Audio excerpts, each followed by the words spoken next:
Hello students, welcome to another poem by William Butler Yeats, and in this two-part video discussion we will have a look at its the context, the poem, its summary and its critical analysis. So in this part 1, let's get started right away. In this particular video, we will have a look at the introduction, a brief introduction, the text, the structure, a comparison with another poem, September 1913, the style and the summary. So let's get started right away. So first and foremost, the poem To a Shade, it appeared in the collection Responsibilities. This is the picture. This is a poetry collection. This collection came in the year 1914. It commemorates Charles Stewart Parnell. This is the person. Who was he? He was a radical Protestant leader and inarguably the most influential Irish politician of the 19th century.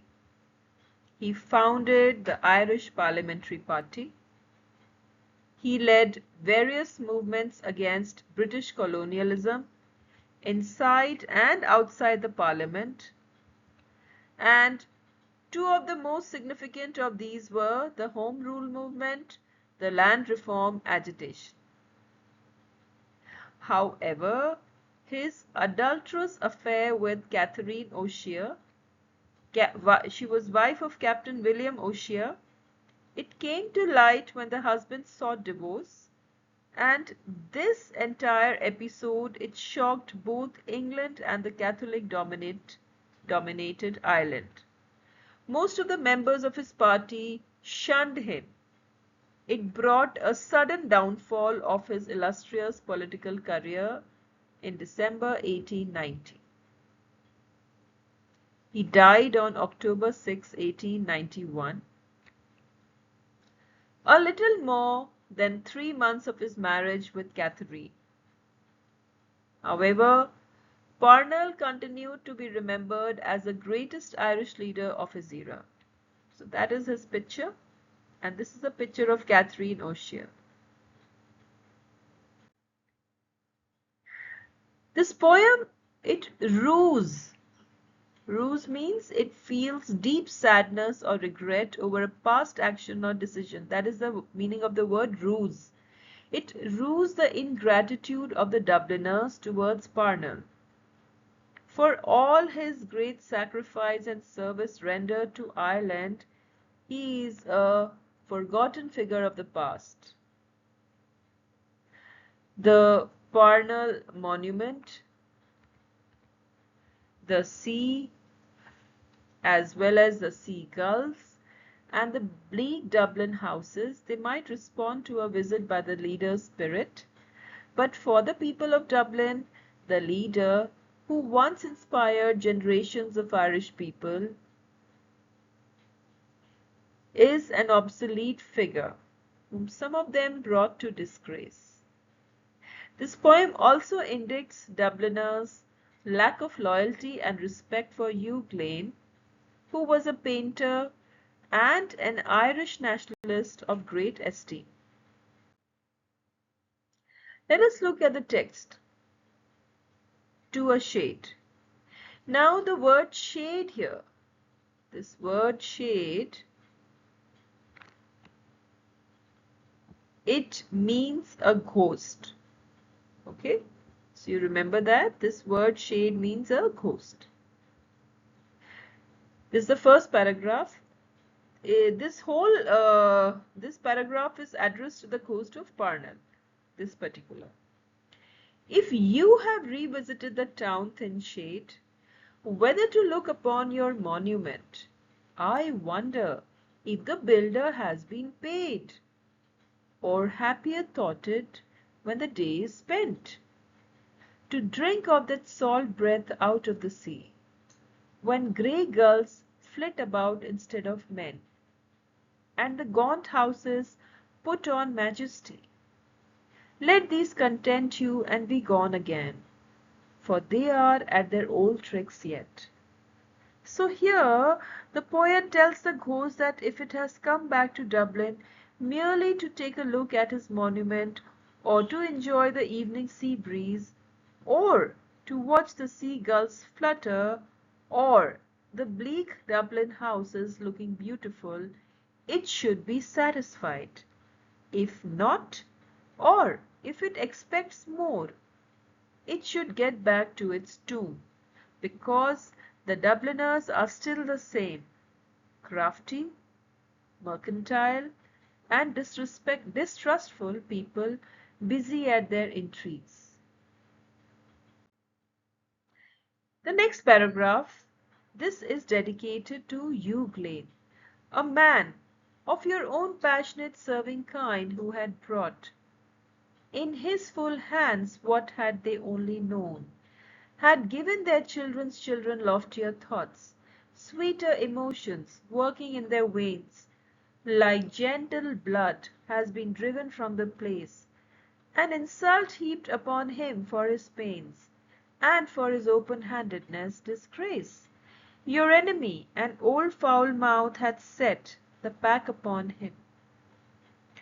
The poet alludes to Hugh Glynn, the contemporary painter who was devoted to the well-being of Ireland, being close to the Irish nationalists.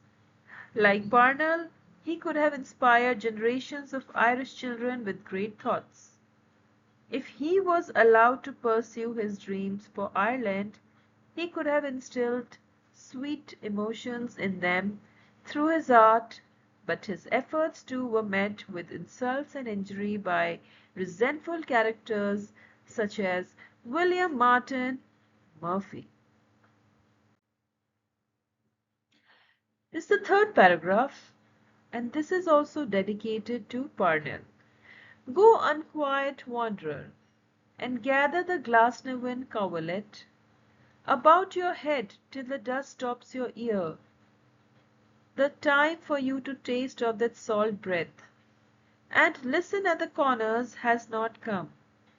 You had enough of sorrow before death. Away, away! You are safer in the tomb. In this paragraph, the poet advises the ghost to depart unnoticed, covering his head with a bedspread, for the people of Dublin would only insult him as they had before he died. The poet asks him to return to his tomb, which is a safer place for him to be in. Now this Glasnevin coverlet, Glasnevin is the name of a place. It's a cemetery in Dublin where Parnell is buried. Let us look at the structure of the poem. It has 3 stanzas of unequal length. First stanza is of 9 lines, next is of 10 lines, and last is of 7 lines. So it has 3 paragraphs, 3 stanzas of unequal length. The first stanza concerns Parnell, about this first paragraph. The second concerns Hugh Glynn. It is remembering Hugh Glynn. This is the picture of Hugh Glynn, and this is the picture of Parnell. And the third stanza moves back to Parnell. This is a monument of Parnell in Dublin, in Ireland. The first stanza has a conditional clause, and this determines the structure of the rest of the stanza. For example, it starts with, if you have revisited the town. That is how it starts. A comparison with another of his poems, September 1913. So this poem, To a Shade, was written on 29 September 1913. September 1913 was also written in 1913. To a Shade was written in memory of Parnell, whereas this particular poem, September 1913, was written in memory of John O'Leary, who has been referenced in this. These are the 2 lines from the poem. It says, romantic Ireland is dead and gone, it's with O'Leary in the grave. So here he's been mentioned. In both poems, Yeats attacks the self-serving nature of the Dublin middle class, mercantile and selfish, with no sensitivity to the sacrifices of the great leaders of the Irish nationalist movement.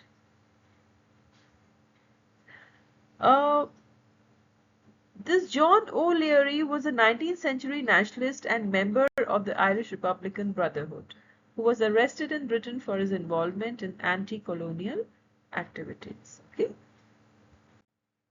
Now let us look at the style. So, To a Shade begins in the manner of a talk, a style that Yeats had mastered. It gave him great possibilities to unravel the antitheses and contraries running through the speaker's mind. He says, quoting him in a letter to his father in 1930, he says, "I have tried to make my work convincing with a speech so natural and dramatic that the hearer would feel the presence of a man thinking and feeling." To summarize now what we have covered in this video, we have gone through an introduction of the poem. We took a look at its text, the structure, and then we compared it with another poem, September 1913, and we also had a look at the style. I hope this video was useful in understanding a bit of this poem, To a Shade. And in the next video, part 2, we will be having a look at literary analysis, the poetic devices, and taking up the questions as well. So happy learning, and till we meet again in our next video.